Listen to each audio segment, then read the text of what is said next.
to another episode. Dr. James Beckett, Sports Card Insights, here with Rich Klein. We're going to talk about the National Sports Collectors Convention in a more general way. It has happened for 2019, but it will happen again in Atlantic City in 2020. And as I said before in the recap episode, all the sponsors were there. Pretty much it was a huge crowd, very well received. But Rich and I are going to discuss buying and selling strategies at the National, what we saw, what we contemplate, what we liked, perhaps what we didn't like. And for those of you who are dealers or collectors or buyers or sellers, you may get some ideas of what to do or what not to do. But I've got, as I said, all the sponsors were there with major presence in almost every case. But Burbank was there, spent some time with Rob Veras, COMC. We outshipped what we did the previous year, which, as of Sunday morning, was pretty amazing. I think COMC had a great show, and I tried to do my tiny, small part. You helped very much. But, Beckett Media was there doing had lots of action. And they had a special night at the ballpark. Yep. And they had a night at the ballpark. Also, Mike Stadium Sports Cards, his first national, enjoyed visiting with him, and he has a childlike sense of wonder. Anyway, very engaging guy.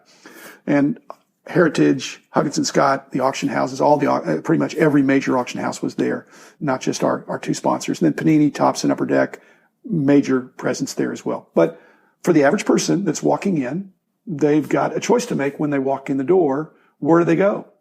So you have a philosophy of kind of, I don't know if it's burrowing or doing the outside to in, or some people do back to front, front to back, left to right, right to left. What's your strategy? I think it depends what you're doing, but for people like you and I who really enjoy just digging through boxes at where we know what the price is, and we might get even a slightly better break above that. But if I look at a quarter box and I know it's a quarter box, I find that I'm better off shopping the edges of the National. It's like going to a supermarket where your fresh food is all, I walk into my local Kroger's, and the first thing you see is fresh fruit and fresh vegetables. And then you see the deli section. And then as you walk the back, there's the meat section, and then the dairy section. And then and that's the circling the edges. Forgetting the discount boxes, allow your best stuff for that is circling the edges. And because they're not your main dealers who have priorities of 30, 35, or 40, but they have lesser priorities. So they're a little bit towards the back or a little bit on the edge.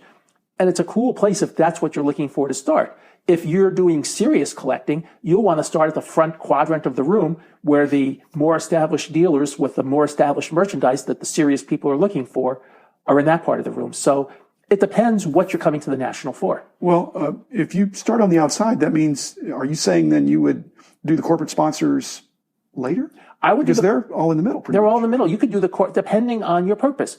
If your purpose is to try to get, and I don't want this to sound wrong, but as much free stuff, the corporates sometimes have swag, especially if you come early in the day. So, which is great swag. Yes, it is. It's not junk stuff. It's valuable stuff in many cases, whether you get something a little bit valuable or a lot valuable. So the sponsors, and so some people make a beeline. But if you're a collector with a want list, or you have some idea, you're more of a collector than a fan, then you know what you're looking for. And then you probably start in the front of the room, in the front quadrant of the room where the more established dealers are, who have more items relating to what you do, and then it becomes more hit and miss. If you're collecting 62 Topps Rookie Parade high numbers, you're probably not going to go through a dollar box looking for those cards. You can look all you want, you're probably not going to find it. But I don't like going and having to ask for pricing. Maybe that's a remnant of when we were doing price research and circulating around. If you see a table full of nice cards and nothing is priced, the only saving grace in that is if I know the dealer pretty well and can engage to see how they're pricing. But it's kind of off-putting to walk up to a table and nothing is priced. I'm the same way. To me, items have to be priced. If a box says all cards in this box are $1 each, or all cards $1 each or $5 each, that's priced. I'm okay with that. Well, I'm okay with that too. But when all cards are $1, and we both frequented one place that had that, and there were some interesting things in there. But and we had this discussion on the show floor. Everything is $1, but if you buy X quantity, it could wind up being less. Correct. And so even though everything's priced in that nominal way, if you bought one card, it's going to be $1. If you buy two cards, you can't expect it to be 50 cents. But if you bought 500, it would be, it might be 80 or 90 cents. Some of the dealers actually had their discount schedule that you could see at this point, it goes to this price. And I just like to know before I start pulling cards, because it's not a good deal. The same card in the dollar box, if it's if it's worth $1, you wouldn't want to pay $1 unless it's something you really, really need. But if there's any thought of reselling it, buy low, sell high always works in this industry, but buy high, sell low doesn't. Well, we talked about that the person, and I'm just going to say the person with the dollar table knows me from Twitter. And he knows me from being active on social media, and I've retweeted some of his stuff. And since he knows who I am, he was comfortable telling me what the arrangement would be. What the arrangement would be. That he didn't necessarily want to publicize. Exactly. When I go up to somebody, I don't say, hey, shout out what your discount is, because everybody would then try to work off that. No, but he told me in advance that he would but I still only picked out anything I picked out, and it was like 30 cards. I only picked out stuff that I would actually have paid $1 for. Well, that seems wise. That seems wise. Hey, in case he couldn't do anything because the price, that wasn't enough, I'm still comfortable at $1 each, and that's fine. And then if he said it's 25, that's fine. If he said it's 30, that's fine. We have been talking today before, just batting this around, this unrehearsed, but we did mention the dilemma of Sunday afternoon at a large card show, that people are played out, spent out, and there's not a lot of energy in the room.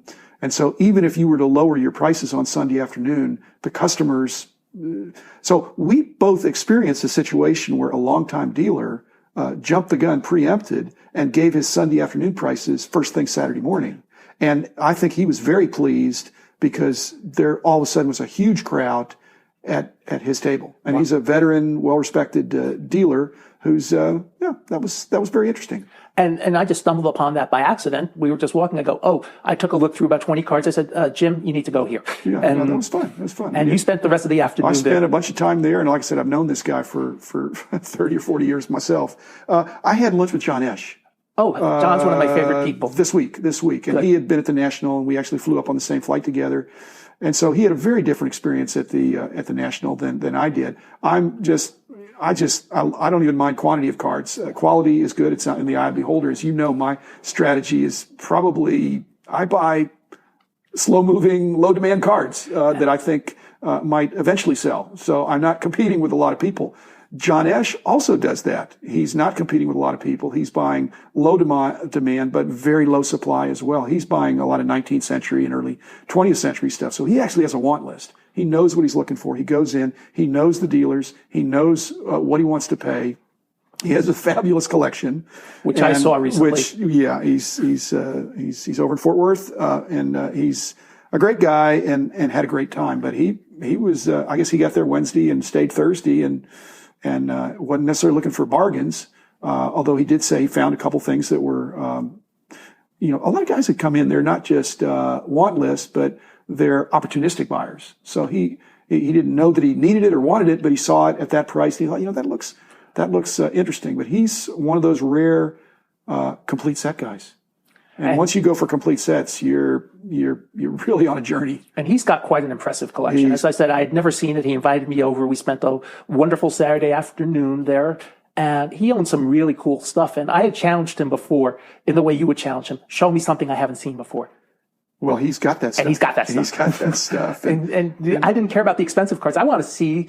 He's a big TCU guy, and he had some recent TCU stuff that, hey, I've never seen that either, and that's local. I should have seen that locally here. Well, that's the other thing that I'm doing. I basically, when I'm looking through stuff, I don't need to spend a lot of money to get interesting cards, but I do local interest guys. I do a little bit of TCU just because I've got friends there, but mainly SMU, but also Texas A&M where my stepson went, and Baylor where my stepdaughter went, and so local colleges, local high schools. Anything, Mavericks, Stars, Cowboys, Rangers. So I'll look through the boxes, and if I see something, then if somebody comes over and they're a casual collector, they don't care if it's a $5 card, a $1 card, or they probably care if it's a $500 card, but I'm not really generally buying those because that's not, like Luka Doncic. I've got a rookie card, but it's not signed. Doesn't have any game use stuff. It's just a card that if somebody says, hey, you got any Luka cards? I said, here's one. I have to ask you a question. Yeah. When you were sitting at this table on Saturday morning, yeah, and then Saturday afternoon, almost to the end of the day on Saturday, I would bring people over every once in a while because they wanted to get your autograph. Yeah. The guy who was sitting next to you, I don't think he moved either. Did he ever wonder why people were coming, why you were signing autographs for people? No, he just said, pass the next box. Okay. There were a whole bunch of boxes there. And, again, I'm a order out of chaos guy, but what that means is I'm comfortable with chaos. I like to bring order to it, but if there's no chaos, it's not interesting. So these boxes were very chaotic. And so it's mixed up sports. You'd have a card that would be a good card next to a terrible card. Well, I don't care. I'm just going along, but every 10th or 20th card was interesting. I'd put that in the pile. And the guy next to me was doing the same thing. What I found fascinating at some of these places where I went is that if that guy, that particular guy, as well as other people that would be at the same table looking at the same stuff, he would pick out 50 cards out of that triple shoe box that he thought were interesting to him. He'd pass the box to me, and I'd find another 50 that were completely different mindset of what I thought would be interesting to buy, and vice versa. Well, I'd do it first, and so it was like when you and I would go to the National, and we would both buy stuff for your library. It was amazing. We almost never duplicated on what we bought. Well, there's a lot of stuff out there, Rich. There's just a lot of stuff. But even at the National, we wouldn't duplicate. Even at the National, but but it's John Esch notwithstanding, it's just hard to have a want list. You have to just kind of hold it above the neck. You've got to just think this looks interesting. And many of the things we bought, if we did buy a duplicate, it's not like we generally didn't overpay. No. You have a very sharp eye for what's rare and a fair price. I'm wondering if they charged you less than they charged me when we walked up to those tables. But like I said, if I would ask, am I competing against Rich or vice versa? I don't think that was the case. No. But anyway, going to the National is a lot of fun. Whatever your selling strategy is, from John Esch, who's looking for very valuable, very obscure, very expensive stuff, to Rich and I, who just enjoy working, handling a bunch of cards and seeing things we haven't seen. And everything in between, which actually includes a lot of the slab stuff that was under glass and really big bucks. But that's the kind of stuff you can get in auction. I'm looking for the stuff that you just can't get mailed to you because it's prohibitive. So, by the way, I'm looking forward to Atlantic City next year. I think I'm going to actually spend a little extra time because I have a lot of relatives I haven't seen since my dad passed 14 years ago. Wow. So I need to visit some relatives. So this may be the first time I've ever said this. I'm actually looking forward to go to Atlantic City next year. Well, like I said, it's going to Atlantic City. I'm not saying don't gamble. I'm not going to gamble because I have a PhD in statistics. I can tell you that the guaranteed winner in gambling is the house. But I can't lose when I go to the National and enjoy seeing friends and, spending time with cards and good friends. So again, thanks, Rich. Thanks, we'll do it again. We've got some other episodes planned and we'll look forward to experiencing those in a couple days. Thanks. Bye.